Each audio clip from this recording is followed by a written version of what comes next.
My name is Zoe. I'm 24 years old, and for as long as I can remember, my family treated my future like a backup fund for my sister's drama. I kept telling myself I just needed to be more understanding to earn their respect. But the moment that finally cracked everything open came the week my tuition was due. My dad emptied my entire $70,200 college savings to pay for my sister's experimental treatments for a sudden, rare illness.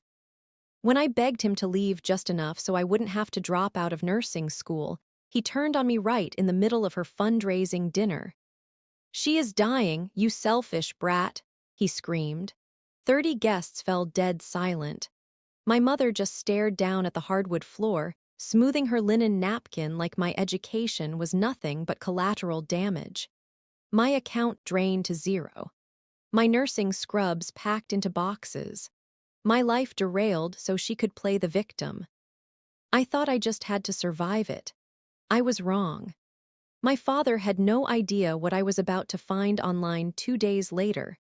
A tagged photo of his dying daughter sipping champagne on a luxury yacht in Cabo. And my sister had no idea I was taking that screenshot straight to the IRS. What happened next didn't just expose a massive fraud. It ripped open years of lies and completely destroyed the life she built on my stolen money. Before I go on, take a moment to like and subscribe, but only if this story speaks to you. Drop your location and local time in the comments. Now, let me take you back to the day she first claimed she was sick. To understand how I lost $70,200 in a single afternoon, you have to understand the way my house worked. My parents, Rick and Diane, had a very specific system. I was the engine that kept the car moving, and my sister, Chloe, was the hood ornament. I spent my 20s checking boxes. I worked a part-time job at a local clinic while pulling 60-hour weeks in my nursing clinicals. My routine was simple: wake up at 5:00 a.m., put on my scrubs, work, study, and save. Every cent of that $70,200 was accounted for. It was a combination of an inheritance from my grandmother that had been sitting in a high-yield account, and every single tax refund, birthday check, and overtime bonus I'd earned since I was 18. I kept the login details in a small notebook in my desk. To me, that number wasn't just money. It was the tuition for my final 2 years of nursing school and the down payment on a small condo near the hospital. It was my exit strategy from a house that felt like a pressure cooker. Chloe's life looked a little different. She was 26, 2 years older than me, but she lived like a teenager. She'd try things: interior design school, a boutique candle business, a travel blog, and then she'd get overwhelmed.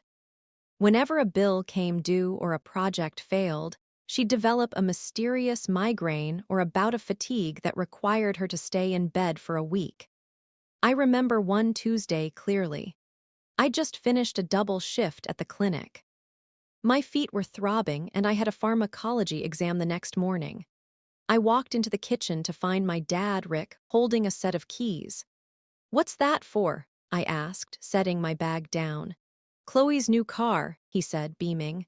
"Her old one was giving her too much anxiety on the highway. We needed something with better safety features to give her some peace of mind." I looked out the window. There was a brand new white SUV in the driveway. Chloe was sitting in the driver's seat, taking a selfie. I thought about the 3 buses I had to take to get to the hospital across town. I thought about the hole in the floor of my 10-year-old sedan that I couldn't afford to fix because I was funneling every spare dollar into my tuition fund. "Must be nice," I muttered. My dad's face hardened instantly. "She's been having a hard time, Zoe. Not everyone is built like a robot. Some people have feelings. Try having some empathy for your sister for once." That was the theme of my life. My stability was used as proof that I didn't need anything, while Chloe's chaos was used as proof that she deserved everything. My parents saw my independence as a license to ignore me. They saw my bank account as a safety net, though I didn't realize back then that they considered it their safety net, not mine. I spent that night in my room, staring at my nursing scrubs. They were hanging on the back of my door, perfectly pressed. They were the only things in that house that felt like they belonged entirely to me. They represented the professional I was becoming, someone who helped people in actual pain. I didn't know then that within a few months, those scrubs would be folded into a cardboard box. The shift happened on a Friday in late November. I came home expecting the usual Chloe complaining about the Wi-Fi or my mom asking me to pick up dinner on my way back from a 12-hour shift. Instead, the house was silent. My parents were sitting at the dining room table. Chloe was slumped in a chair, wrapped in a thick wool blanket despite the heater being on. She looked pale, but she always looked pale when she wanted something. "Sit down, Zoe," my mom said. Her voice was shaking. "What's going on?" I asked. I didn't sit. I was too tired to be part of whatever drama was brewing. "It's Chloe," my dad said. He reached over and took her hand. "She's been having tests done. We didn't want to worry you until we knew for sure." Chloe looked up at me, her eyes brimming with tears. "It's a rare autoimmune condition, Zoe. The doctors say it's aggressive. They haven't even given it a full name yet, it's so specialized, but it's bad." "How bad?" I asked. My medical training kicked in. I started thinking about markers, specialists, and treatment protocols. "What did the blood work show? Who is the rheumatologist?" My dad snapped his fingers at me. "Stop with the interrogation. This isn't one of your school projects. This is your sister's life. She's exhausted, she's in pain, and the only clinic that can handle this is a private facility out of state. They don't take insurance." "A private facility?" I frowned. "Dad, if it's an autoimmune issue, we should be looking at the university hospital. They have the best research. They have wait lists," he shouted. "We don't have time for wait lists. This facility is experimental. It's cutting edge. But they require the full payment for the first year up front." Chloe let out a small, jagged sob. "I just don't want to be a burden," she whispered. "You aren't a burden," my mom said, hugging her. "We will find a way, we always do." I felt a cold shiver go down my spine. I knew that look in my father's eyes. It was the same look he had when he borrowed my graduation money to pay for Chloe's failed boutique lease. He didn't see a daughter in crisis, he saw a mission. And he saw me as the person who was going to fund it. "How much is the treatment?" I asked. I already knew the answer. I could feel it in the air. 70,000, my dad said, looking me straight in the eye. "To start." The room felt very small. I thought about the $70,200 sitting in my account. I thought about the 5 years of double shifts, the missed holidays, and the clinical hours. My dad wasn't asking for my help. He was telling me that my future had already been appraised, and he had decided it was worth less than Chloe's new journey. "I can't do that, Dad," I said quietly. "That's my tuition. I have to pay the bursar's office in 3 weeks or I lose my spot in the program." My father stood up so fast his chair scraped against the floor like a gunshot. "You're talking about a degree while your sister is facing a death sentence. What is wrong with you?" "I'm talking about my life," I yelled back. "You haven't even shown me a diagnosis. You're asking for every penny I own for an experimental clinic I've never heard of." "She is your sister," he screamed. That was the end of the conversation. I went to my room and locked the door. I checked my banking app. The money was still there. I told myself he couldn't touch it. I was 24. My name was on the account, but I had forgotten one thing. When I was 18 and grandmother's inheritance first landed, he had helped me set it up. I never noticed that he had kept himself on as a secondary authorized user, just in case of an emergency. I stayed awake all night, staring at my scrubs. I thought I was safe because I had worked hard. I thought the truth would protect me. I was wrong. The first sign that my life was over came in a polite, automated email from the university bursar's office.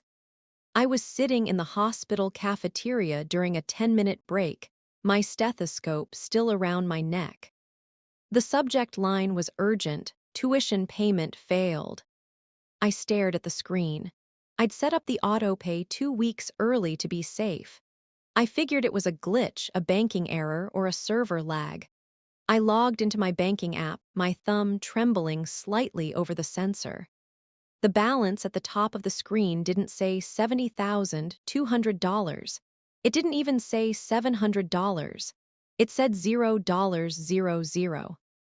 There was a single transfer listed from the previous evening at 11:42 p.m. It was a manual sweep of the entire account, moved into a private checking account I didn't recognize. The memo line was blank. My father hadn't even had the decency to label the theft. I didn't scream. I didn't cry. I just felt the air leave my lungs. I walked out of the cafeteria, past the nurse's station, and straight to the parking lot. I drove home in a trance, the hole in my car's floorboard whistling as I hit 60. When I burst through the front door, the house was filled with the smell of expensive catering. There were flowers on the entryway table, white lilies and roses. My mother was adjusted a Chloe's Strength banner over the fireplace. "Where is he?" I asked. My voice sounded like it was coming from someone else. "Zoe, honey, you're home early," my mother said, not looking up. "The guests will be here in an hour. You need to change. We're having a small dinner to kick off the fundraising committee." "Where is Dad?" I repeated. He walked out of the kitchen wearing his best charcoal suit. He looked me up and down, taking in my wrinkled scrubs and the look on my face. He didn't look guilty. He looked braced. "You stole it," I said. "You took every dime." "I secured it," he corrected, his voice low and dangerous. "I moved those funds to an account where they can actually be used to save a member of this family, rather than being wasted on a career you can start any time." "I can't start at any time. If I don't pay by Friday, I'm out. I lose my clinical placement. I lose 3 years of work.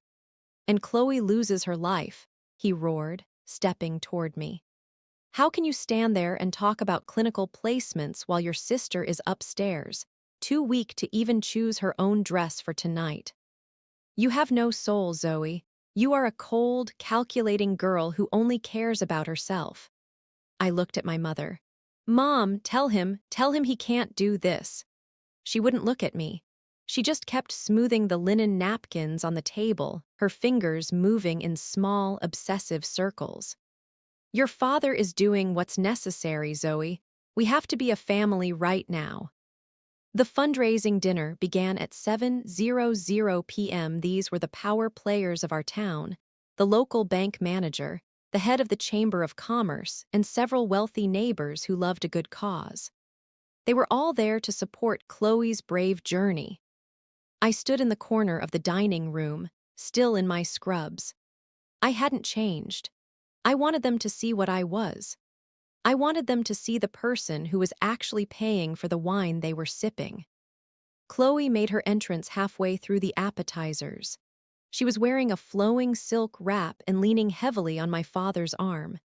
She looked delicate. She looked tragic. She looked like she'd spent the afternoon in a spa, not a hospital. "Thank you all for coming," my father said, raising a glass. "As many of you know, our Chloe is facing a mountain, but we are going to climb it with her. We've already made the initial deposit at the Institute, thanks to the generosity of, well, thanks to family sacrifices." He looked at me with a smirk that made my stomach turn. He was gloating. He had robbed me, and now he was using my misery to buy social capital from the neighbors. "Dad," I said, my voice cutting through the polite murmurs. "Can I talk to you for a second, privately?" "Not now, Zoe," he said, turning back to the bank manager. "Now," I said, stepping into the center of the room. "The bursar called. I need $15,000. Just leave me $15,000 so I don't get kicked out. You can have the rest. Just give me enough to finish the semester." The room went silent. 30 pairs of eyes landed on me. I saw the bank manager's wife pull her silk shawl tighter. I saw the pity in some eyes, but mostly I saw judgment. My father's face went from professional warmth to pure, unadulterated rage in a second. He didn't care about the guests anymore. He saw a threat to the narrative he was building. "Is that what this is about?" he screamed, his face turning a deep, bruised purple. "Your tuition, your sister is dying, you selfish brat." The words echoed off the high ceilings. Chloe let out a soft, whimpering sob and buried her face in my mother's shoulder. "I am trying to save my daughter's life, and you are standing here begging for pocket change for school," he continued, his voice shaking the crystal on the table. "You are an embarrassment. You are not a part of this family if this is how you act in our hour of need." "It was my money, Dad. My grandmother left it to me." "It was family money," he yelled. "And since you don't want to be part of this family, you can get out, now." I looked at the guests. Not one person spoke up. Not one person asked why a 24-year-old nurse was being screamed at for wanting to stay in school. They just looked away, embarrassed by the unstable daughter causing a scene at a charity event. I walked upstairs. I didn't pack a suitcase. I grabbed a cardboard box from the garage. I walked into my room and took my nursing scrubs off the back of the door. I folded them carefully, the navy blue ones for pediatrics, the white ones for the lab. I put them in the box. I left the house at 10:00 p.m. with $42 in my pocket and a box of clothes.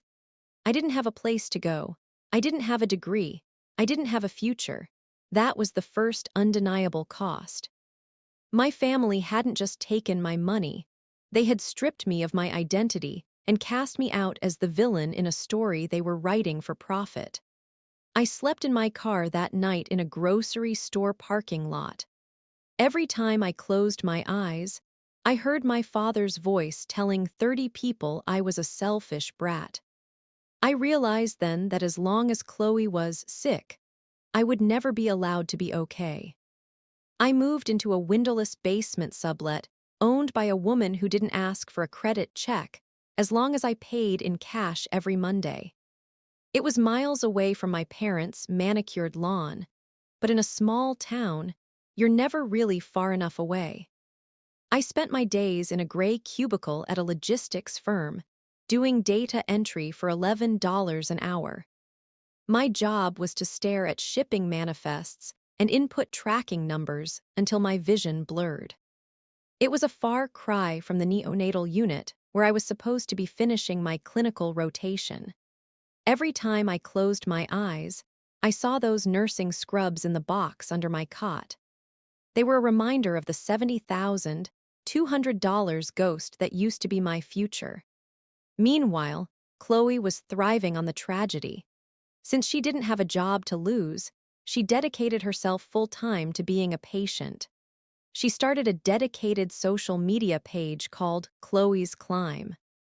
Every morning, she would post a selfie. Sometimes she'd be wearing a silk headscarf, looking pale and thoughtful. Sometimes she'd be holding a cup of herbal tea with a caption about detoxing the inflammation. One post caught me right as I was eating a microwave burrito in the break room. It was a photo of Chloe in a wheelchair we never owned, being pushed through a garden by my father. The caption read, "Some days are harder than others. Today, the pain is an ocean. But thanks to the incredible support of our community and the selfless sacrifices of those who truly love me, I'm starting my first round of specialized infusions tomorrow. $85,000 raised and counting. We're almost to the goal. $85,000. On top of my $70,000. The comments were a bloodbath of prayers and warrior emojis. But then I saw the other side of it. A woman I'd known since kindergarten, someone whose mother I used to help with groceries, commented, "It's so sad that her own sister abandoned her during this. Some people only care about money and school. God bless Rick and Diane for carrying the load alone." That was the widening harm. It wasn't just the money anymore. My reputation was being dismantled in real time to provide a sharper contrast for Chloe's bravery. I became the cautionary tale of the town, the cold, heartless daughter who valued a nursing degree over her sister's life. I went to the local grocery store one Tuesday after work. I was exhausted, my back aching from the desk job. As I stood in the checkout line, the cashier, Mrs. Gable, who had known me since I was 5, didn't even look me in the eye. She just scanned my milk and bread in silence. "How are you, Mrs. Gable?" I asked, trying to be normal. She stopped, her hand hovering over the keypad. "I saw your father at the hardware store, Zoe. He looks like he hasn't slept in a month. He told us you haven't even called to check on Chloe." "Mrs. Gable, it's complicated. My father took my—" "I don't care about your student loans, dear," she snapped, finally looking at me with pure vitriol. "We're all making sacrifices. The local bakery is donating 10% of their profits this month. The high school football team is wearing Team Chloe ribbons. And you're just gone. It's shameful." She shoved my receipt at me. I walked out of the store feeling like a ghost. I was being erased from my own life. I tried to call my dad that night. I just wanted to ask for my rent money, just $500 from the $70,000 he stole. I needed to keep the roof over my head so I could keep working the data entry job. I called 3 times. On the 4th try, it didn't even ring. "The number you are trying to reach has restricted incoming calls," the automated voice said. He had blocked me. My own father had blocked my number while he was actively spending my life savings on infusions that I, as a trained nursing student, knew didn't exist for a diagnosis that didn't have a name. I sat on the edge of my cot in the basement. The dampness of the walls seemed to be closing in. I was losing everything: my career, my family, my home, and my name. And while I sat in the dark, my family was being treated like royalty. They were the center of the town's universe. That Friday, I saw the flyer taped to the window of the coffee shop near my office. It was glossy and expensive looking. The CHLOES Brave Journey Gala, a night of hope and healing. Join us at the Ridgewood Banquet Hall for a formal dinner, silent auction, and the presentation of the Community Heart Grant. The Community Heart Grant was a local fund usually reserved for families whose homes had burned down or children with terminal leukemia. It was worth $50,000. My family wasn't just content with stealing my life. They were now preparing to take $50,000 from a town full of people who worked as hard as I did. People who were skipping their own bills to put $5 in a Chloe jar at the deli. I looked at my hands. They were stained with ink from the shipping manifests. I wasn't a nurse anymore. I was a data entry clerk in a basement. I realized then that there was no coming home. There was no apology waiting for me. My father and sister had entered a cycle of greed that required me to be the villain forever. If Chloe got better, the money stopped. If I was redeemed, the theft looked like a crime. So I had to stay the monster, and she had to stay the victim. I walked back to my sublet and opened the box of scrubs. I pulled out my stethoscope. I put it around my neck and looked in the cracked mirror over the sink. I didn't look like a villain. I looked like a woman who had been robbed. I knew then that I couldn't just survive this. If I stayed silent, they would keep going until the whole town was empty. I didn't have a plan yet, but I knew one thing for certain. I wasn't going to let that gala happen without the guest of honor's selfish sister. I turned on my laptop. It was time to stop looking at nursing textbooks and start looking at Chloe's digital footprint. Because victims don't usually have a tan in December in Ohio. The fallout didn't stay within the 4 walls of my basement. By the end of the week, the story of my abandonment had become a local legend in our suburb. It was the kind of town where people didn't just gossip. They took sides like they were at a high school football game. I was at my data entry job on a Wednesday when my manager, a man who usually only spoke to me in spreadsheets, walked over to my desk. He didn't sit down. He just tapped his knuckles on the particle board. "Zoe, we've been getting some calls," he said, his voice flat. "Calls about what?" "Local residents. One woman said she's a donor for your sister's medical fund. She doesn't think it's appropriate for a company that values community to employ someone who is, and I'm quoting here, actively obstructing the recovery of a dying girl. I felt the blood drain from my face. I'm not obstructing anything. I'm just working. I need this job to pay my rent. I get that, he said, and for a second I saw a flash of pity. Then it vanished. But we're a small firm. We handle logistics for half the shops downtown. I can't have protesters or angry phone calls tying up my lines because of your family drama. I'm going to need you to take a voluntary leave of absence. Unpaid. You're firing me because my sister is faking a disease. He didn't answer. He just handed me a cardboard box, my second one in a month, and walked away. That was the second arena. My family had poisoned the well so thoroughly that I couldn't even earn a minimum wage in the same zip code. I spent that afternoon walking through the town center, invisible and radioactive at the same time. I saw the donation jars everywhere. At the deli, there was a photo of Chloe from 3 years ago, looking radiant, taped to a plastic jug full of $5 bills. At the dry cleaners, a sign in the window read, 10% of all silk cleaning goes to Chloe's Climb. The scale of it was breathtaking. They weren't just stealing my $70,200. They were harvesting the spare change of every waitress and mechanic in town. It was a mass delusion, fueled by my father's aggression and Chloe's fragile performance. I ducked into a local diner, the Silver Spoon, just to get out of the cold. I sat at the far end of the counter, hoping the steam from the coffee would hide my face. But the owner, a man named Miller who had coached my t-ball team, recognized me instantly.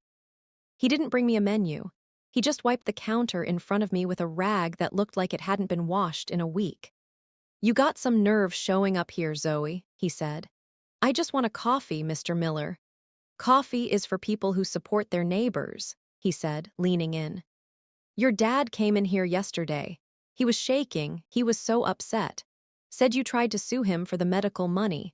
Said you'd rather see your sister in a pine box than lose a semester of school." "That's a lie," I whispered. "He stole that money from my account. It was mine." "Money is just paper," Miller snapped.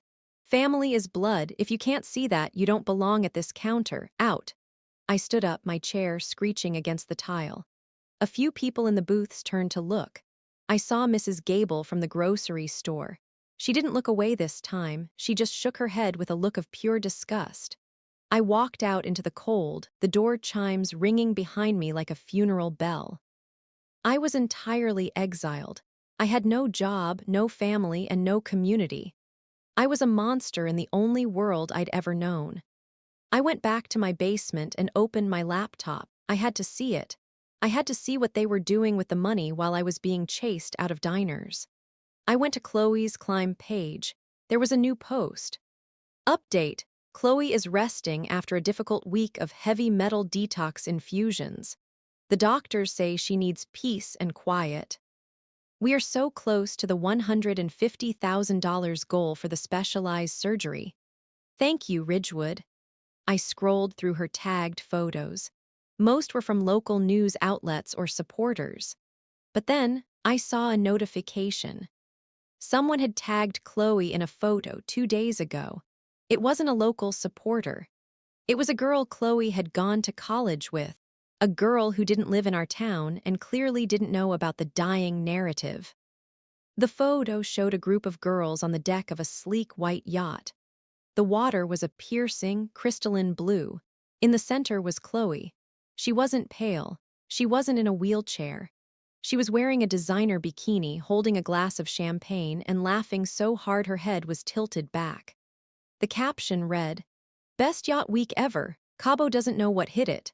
So glad Chloe could make the last-minute trip. Living my best life #Cabo Sun Girls Trip." I looked at the date. The photo had been uploaded 48 hours ago. The same day my father was shaking in the diner, telling Mr. Miller that Chloe was too weak to choose a dress. I stared at the screen until the blue light burned my retinas. My hands weren't shaking anymore. They were cold. I realized that my father hadn't just moved my money. He was laundering it through a fake charity to fund a luxury vacation for his favorite child. And the town was paying for the fuel. I clicked on the photo and looked at the geotag. Cabo San Lucas, Mexico. Then I looked at the reflection in Chloe's sunglasses. I could see the name of the boat printed on a life ring, the Azure Dream. I took a screenshot. Then I took another. I saved the URL. I saved the friend's profile. I sat there in the dark of my basement, surrounded by the smell of damp concrete and my boxed-up scrubs. For weeks, I had been trying to figure out how to be better, how to earn my way back into their good graces. I realized now how stupid that was. You can't earn respect from people who view you as a resource. I didn't need a lawyer. I didn't need a therapist. I needed a paper trail. I looked at the Chloe's Brave Journey gala flyer on my desk. The event was in 6 days. They were expecting a $50,000 check from the community. They were expecting me to stay in my hole and rot. I reached into my bag and pulled out the business card of a woman I'd met at my new data entry job, Sarah, the lead billing coordinator. She'd mentioned once that her husband was an investigator for the Department of Revenue. I picked up my phone. It was 9:00 p.m. Sarah, I said when she picked up. It's Zoe from the office. I know it's late, but I think I just found a federal crime and I need to know how to report it. Sarah didn't just answer the phone, she listened. I sat on my cot in the basement, the laptop humming on my knees, and told her everything. I told her about the $70,200, the experimental clinic that had no address, and the photo of Chloe on the Azure Dream. Zoe, Sarah said, her voice dropping into a professional register I'd never heard at the office. My husband, Mike, isn't just an investigator. He's a specialist in charity fraud. If what you're telling me is true, if they're taking community donations and spending them on luxury travel, that isn't just a family lie. That's wire fraud. It's tax evasion, it's a federal felony. I don't want them in prison, Sarah, I whispered, though as soon as I said it, I realized I wasn't sure if that was true. I just want my life back. I want people to know I'm not the monster they think I am. The only way to stop a lie that big is to bring in someone bigger than the town, she said. Meet us tomorrow at the diner 3 towns over. Bring every screenshot. Bring your bank statements. And Zoe, bring those scrubs. I met them at a greasy spoon in a town where nobody knew my name. Mike was a quiet man with a receding hairline and a thick accordion folder. He didn't look like a hero. He looked like a man who spent a lot of time reading the fine print. I handed him the uncropped photo from Cabo. I showed him the GoFundMe page, which was now sitting at $142,000. I showed him the post from that morning where my dad claimed they were mortgaging the house to pay for a new round of chemotherapy, even though Chloe's autoimmune diagnosis didn't involve chemo. Mike looked at the photo of Chloe on the yacht. He zoomed in on the champagne bottle in her hand. It was a vintage that cost more than my monthly rent. She's healthy, Mike said, tapping the screen. Look at her muscle tone. Look at the tan lines. This isn't a girl who has been in a hospital bed for 2 months. And this boat, I know this charter company. They don't take charity vouchers, they take wire transfers. Then he looked at my bank statement. He traced the $70,200 transfer with his finger. Your father moved this into a personal checking account, then immediately funneled $50,000 of it into a travel and leisure offshore debit card. Zoe, he didn't pay a clinic. He paid for a vacation package. Seeing it written out in Mike's neat handwriting made the air in the diner feel cold. It was one thing to suspect my father was a thief. It was another to see the mathematical proof that he had traded my nursing career for a week of Chloe's yacht life. What do we do? I asked. You're going to file a Form 211 with the IRS, Mike said, pulling a document from his folder. It's a whistleblower application. You're reporting a significant tax underpayment and fraud. Because this involves a public charity element and more than $100,000 in diverted funds, it qualifies for an emergency review. Will it stop the gala? It won't stop the party, Mike said, a grim smile touching his lips. But it will change the ending. Once I flag this with my supervisors and we link it to the GoFundMe fraud report I'm going to help you file, the IRS can issue a jeopardy assessment. They can freeze every account associated with your father's social security number within 48 hours. I looked at the form. It was bureaucratic and dry. It didn't mention my father's screaming or my mother's silence. It didn't mention the way the town looked at me. It just asked for facts, dates, and amounts. If I sign this, I said, there's no going back. He'll lose the house. He might go to jail. He already took your house, Zoe, Sarah said, reaching across the table to squeeze my hand. He took your future. He's currently taking money from elderly people in your town who think they're saving a girl's life. You aren't destroying him. You're just stopping him from destroying everyone else. I signed the form. The clarity didn't feel like a victory. It felt like a heavy, cold weight. I wasn't just a daughter anymore. I was a whistleblower. I spent the drive back to my basement in total silence. When I got home, I received a message from a number I didn't recognize. It was the girl who had posted the Cabo photo, Chloe's former friend, a girl named Maya. Hey Zoe, the text read. I saw some of the Team Chloe stuff on Facebook and I got confused. Chloe told me she won a wellness retreat through a lottery and that's why she invited us to Cabo. She was doing shots of tequila and dancing on tables until 3:00 a.m. every night. I just found out she's telling people she's dying. That's sick. I have the receipts for the yacht charter. Her name is on the bill. Do you want them? I stared at the message. The support was pouring in, but not from the people who were supposed to love me. It was coming from the people who were tired of the lies.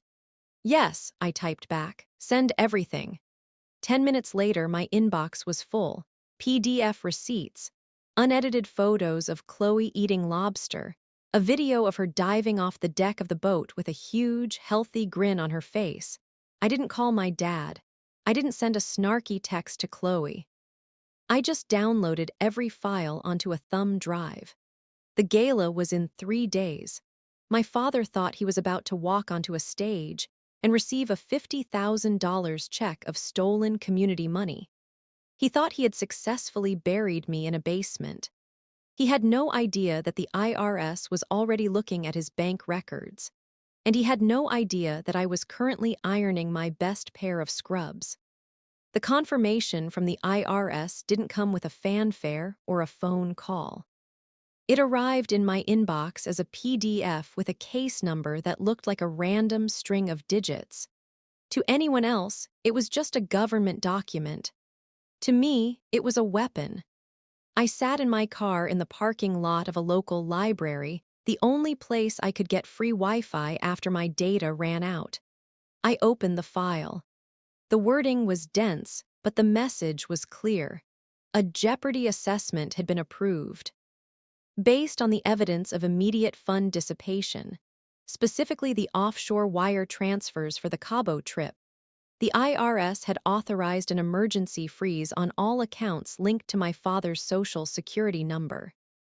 This included the Chloe's Climb donation accounts and the personal checking account where my $70,200 had been sitting. According to the time stamp on the notice, the freeze would go into effect at exactly 4:00 p.m. on Friday. The gala was Friday at 6:00 p.m. I spent the next few hours compiling the rest of my evidence. I had the uncropped Cabo photos Sarah's husband had verified. I had the receipts from Maya showing Chloe's name on the luxury yacht charter. I had a side-by-side comparison of the Team Chloe fundraiser goal and my own bank statements showing the exact moment my tuition fund was drained to pay for that trip. That was the leverage. It wasn't a feeling. It wasn't a he said, she said argument. It was a federal case number and a digital trail of theft. I went back to my basement and pulled my nursing scrubs out of the box one last time. I didn't just want to tell the truth. I wanted to be the person they tried to stop me from being. I spent an hour ironing the navy blue fabric. I polished my stethoscope until the silver chest piece shone like a mirror. I looked at myself in the small, cracked mirror over the basement sink. For weeks, I had looked like a victim. I had dark circles under my eyes and unwashed hair. But today, I looked like a nurse. I looked like someone who dealt in facts, vitals, and reality. I felt a surge of something I hadn't felt since my father screamed at me in front of those 30 guests. I felt power. Not the kind of power my father had, the kind that relied on shouting and intimidation, but the kind that comes from having nothing left to lose and the truth in your hand. My phone buzzed. It was a notification from the town's community Facebook group. Only 2 days until the Brave Journey Gala. Chloe is struggling today, but she's determined to be there to thank everyone for the $50,000 Heart Grant. Let's show her what Ridgewood is made of. I looked at the photo attached to the post. It was my father, smiling, holding a mock-up of a giant check. He looked triumphant. He thought he'd won. He thought he'd successfully traded his daughter's future for a lie that made him look like a hero. He had no idea that at 4:00 p.m. on Friday, the hero would find his cards declined. He had no idea that the dying daughter's vacation photos were currently being formatted into a slideshow. I packed the thumb drive, the IRS notice, and the Cabo receipts into a manila folder. I didn't feel shaky anymore. I didn't feel like a selfish brat. I felt like the only person in that town who was actually telling the truth. I lay down on my cot, but I didn't sleep. I just watched the clock. That was the first time in months I wasn't afraid of the future.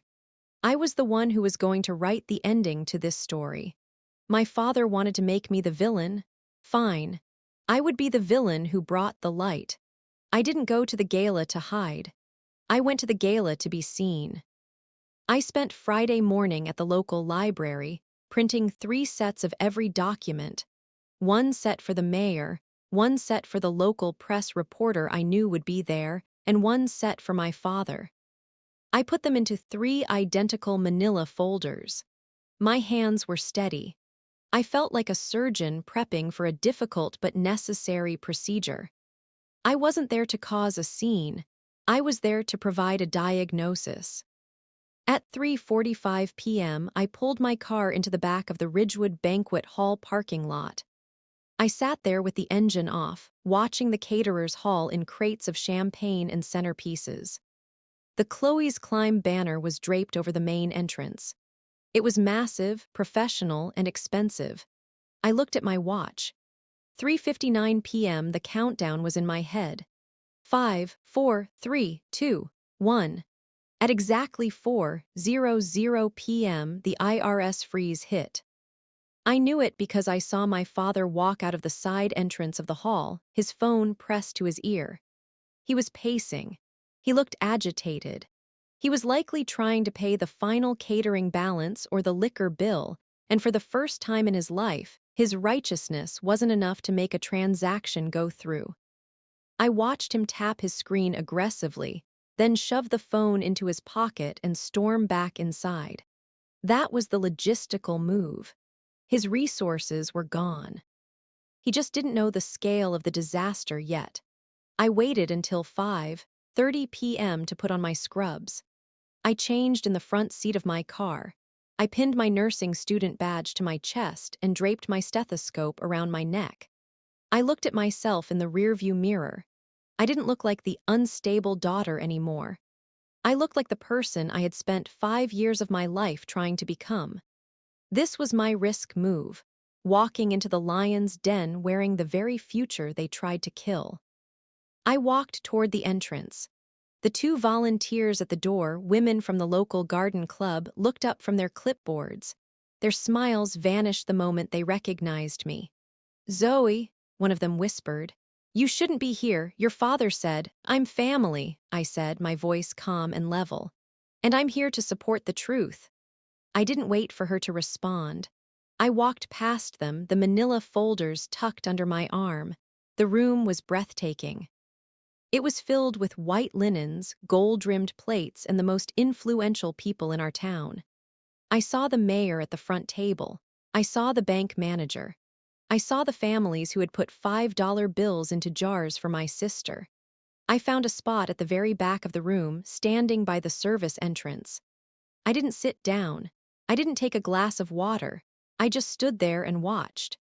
My father was at the head table, looking frantic. He was whispering to my mother, who looked pale. Every few minutes, he would try to use his phone under the table. I knew what he was seeing: account restricted. Contact financial institution. Chloe was sitting between them. She was wearing a dress that must have cost $3,000, another sacrifice from my tuition fund. She was playing the part perfectly, leaning her head on her hand and occasionally dabbing her eyes with a lace handkerchief. The mayor stood up and tapped a microphone. The room went silent. "Tonight," the mayor began, "we see the heart of Ridgewood. We see a family that has been through the fire and a community that has refused to let them walk alone. Chloe, your journey has inspired us all." I felt a surge of cold fury, but I kept my face still. I looked at the stage. The giant mock-up of the $50,000 check was leaning against the podium.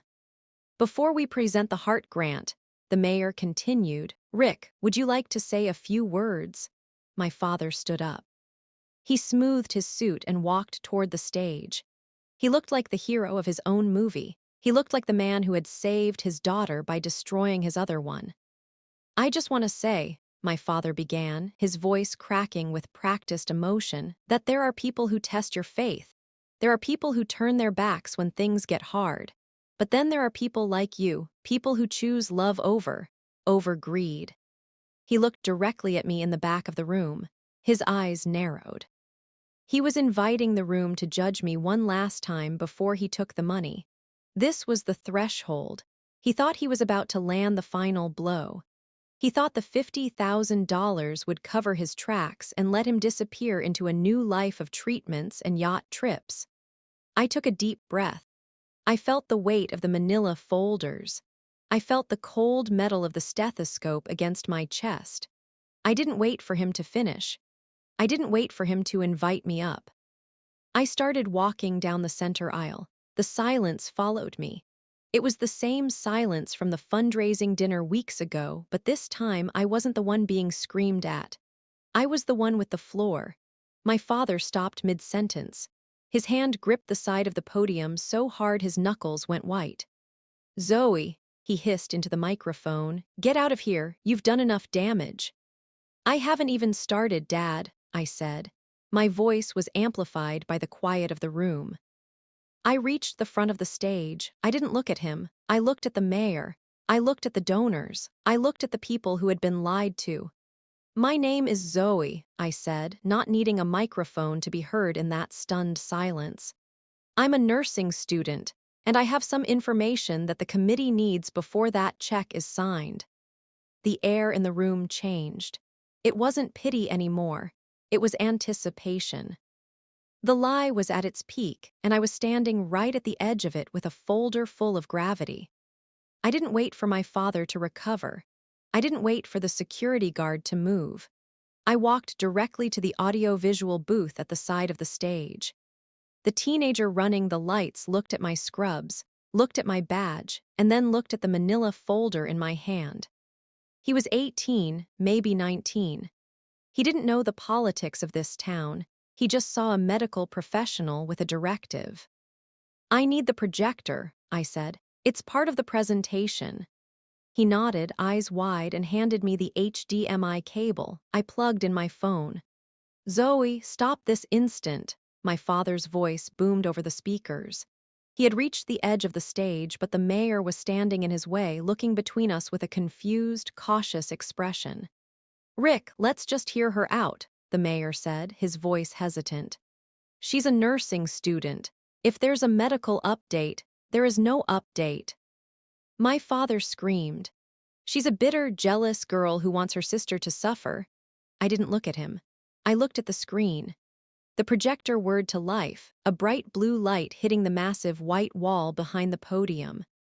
I swiped my thumb across the screen. The first image appeared. It was the uncropped photo from Cabo.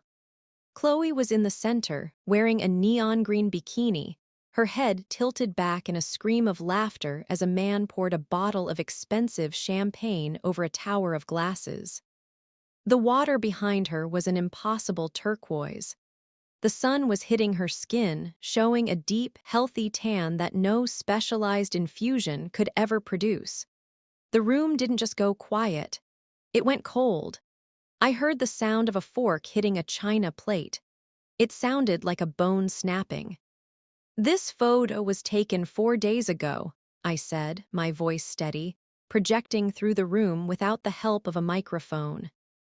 While my father was at the Silver Spoon Diner telling Mr. Miller that Chloe was too weak to choose a dress, she was on a private yacht called the Azure Dream in Cabo San Lucas. I swiped again. The next image was a PDF of the yacht charter receipt Maya had sent me. It was zoomed in on the lead passenger line, Chloe Vance. The total at the bottom was $12,400 for a 3-day rental. $12,000, I said. That's about 2,500 Chloe ribbons from the high school football team. It's also exactly the amount my father told me he needed for her initial consultation at the institute. I saw a woman in the front row, the woman who had organized the local bakery donation, slowly stand up. She wasn't looking at me. She was looking at Chloe. Chloe wasn't crying anymore. She was frozen, her mouth slightly open, the lace handkerchief forgotten in her lap. My mother had put her head in her hands. "Zoe, this is a fabrication," my father stammered, though his voice had lost its thunder. He looked at the crowd, searching for a friendly face, but everyone was staring at the screen. "You photoshopped this. You're trying to ruin us because of your tuition." "Let's talk about the tuition, Dad," I said. I swiped to the third image. It was a side-by-side screenshot of my bank account. On the left, my balance of $70,200. On the right, the transfer notice from the night he swept the account. I highlighted the destination account number. Then I swiped to the next slide, a screenshot of the father's Chloe's Climb business account. The numbers matched. "He didn't just take my money to save her," I said to the room. "He took the money I earned working double shifts at the clinic to pay for a vacation. And when that wasn't enough, he started taking yours." The mayor turned to my father. "Rick, is this true?" "It's for her recovery," my father yelled, grabbing the microphone from the podium. "The beach was part of a holistic therapy. The doctor recommended sea air." "Which doctor, Rick?" the mayor asked. His voice was no longer polite. It was the voice of a man who realized he had almost handed a $50,000 check to a con artist. The lead specialist at the institute." "The institute that doesn't have a name?" I asked, stepping onto the stage now. I walked right up to the podium. My father tried to block me, but I stepped around him. I was taller than him in this moment. I felt like a giant. "The institute that Sarah's husband, Mike, a federal investigator, couldn't find on any medical registry in the country." I pulled the final document from my folder. I didn't project this one. I held it up. "This is an official notice from the Internal Revenue Service," I said. I looked at the bank manager, who was sitting 3 feet away. "Mr. Henderson, you might want to check your system. At 4:00 p.m. today, a jeopardy assessment was filed against every account associated with my father's name. The funds are frozen. The Hart grant check you're holding. If you sign it, that money is going straight into a federal escrow account for a fraud investigation." Mr. Henderson didn't wait. He pulled his phone out, tapped the screen for 3 seconds, and then looked up. He didn't look at my father. He looked at the mayor. "It's true," Henderson said. His voice was a rasp. "The accounts are flagged. I've never seen a freeze this comprehensive." The mayor slowly reached down and picked up the giant $50,000 check. He didn't say a word. He just ripped it down the middle. Then he ripped it again. The sound of the thick foam core board snapping was the most beautiful thing I'd ever heard. "You're a liar," a voice shouted from the back. It was Mr. Miller, the diner owner. He was standing up, his face red. "You sat in my booth and told me she was dying. I gave you $2,000 from my retirement fund." "We all did," another woman screamed. "The school ribbons, the jars at the deli," the room erupted. It wasn't a group emotion, it was 100 individual realizations of betrayal. I saw the dry cleaner woman burst into tears. I saw the high school football coach walk toward the stage, his fists clenched. Chloe finally broke. She didn't try to play the victim anymore. She stood up, her expensive dress snagging on the silk tablecloth, and she ran. She didn't limp. She didn't lean on anyone. She bolted for the service exit like a sprinter. My father tried to follow her, but he was blocked by a group of donors who wanted answers. He looked like a trapped animal. He looked small. He looked like the thief he was. "Zoe," my mother whispered, finally looking up. Her eyes were hollow. "Why did you do this? We're your family." "No," I said, looking down at her from the stage. "You're just people who happened to be there while I was growing up. My family is in that box of scrubs in my car. They're the people I'm going to go help tomorrow." I walked off the stage. I didn't wait for the police to arrive, though I could hear the sirens in the distance. I didn't wait for the IRS investigators to start their interviews. I had done my job. I had provided the vitals, and the diagnosis was terminal for their reputation. As I walked through the double doors, I passed the volunteer at the front desk. She was staring at the screen where the Cabo photo was still glowing. "I'm sorry," she whispered to me. "Don't be," I said. "I'm a nurse. I'm used to cleaning up messes." I walked out into the cool night air. For the first time in my life, I didn't feel the weight of my sister's drama or my father's expectations. I felt light. I felt clean. I felt like the $70,200 didn't matter anymore because I had something they could never steal again. I had the truth. And in a town built on lies, that was the only currency that actually stayed in the bank. The fallout wasn't a single explosion. It was a slow, agonizing leak that emptied my father's life. Because the IRS had issued a jeopardy assessment, they didn't wait for a trial to act. They began a full audit of every charity event Rick and Diane had hosted over the last 3 years. It turns out, Chloe's rare illness wasn't the first time they dipped into the community's pockets. They had been funneling small amounts for years, home renovations, car payments, and wellness retreats that were actually just shopping trips to Chicago. My father was forced to liquidate his retirement account to pay the back taxes and penalties. He lost the house in Ridgewood 4 months later. He now lives in a 1-bedroom apartment above a laundromat in a town where nobody knows his name. Chloe didn't go to jail, but she became a ghost. The wire fraud charges were eventually plea bargained down to heavy restitution and community service, but the social cost was absolute. She tried to start a new lifestyle blog, but within an hour, the comment section was flooded with the Cabo yacht photos. She moved 2 states away and works at a call center. She doesn't post photos of her life anymore. As for me, the whistleblower reward from the IRS was the turning point. Because I had reported a significant amount of recovered fraud, I was granted a percentage of the collected funds as a reward. It wasn't millions, but it was exactly $78,000, almost to the dollar what my father had stolen from me, with a little interest for the pain. I didn't move back home. I didn't even stay in Ohio. I transferred my credits to a nursing program in Virginia. I spent my final year of school living in a small, sun-drenched studio apartment that smelled like eucalyptus instead of damp concrete. Last week, I stood in front of a mirror and pinned a small, silver badge to my lapel. It says, "Registered Nurse." It's the only piece of jewelry I care about. I sometimes think about that night at the gala. I think about the look on the mayor's face when he ripped that check. People ask me if I regret destroying my family for a career. I tell them I didn't destroy anything. I just stopped holding up the walls of a house that was already hollow. Sometimes the best way to heal a wound is to let the authorities clean it out. You can't build a healthy life on a foundation of stolen dreams. What would you have done if you found that yacht photo while your own future was sitting in a cardboard box?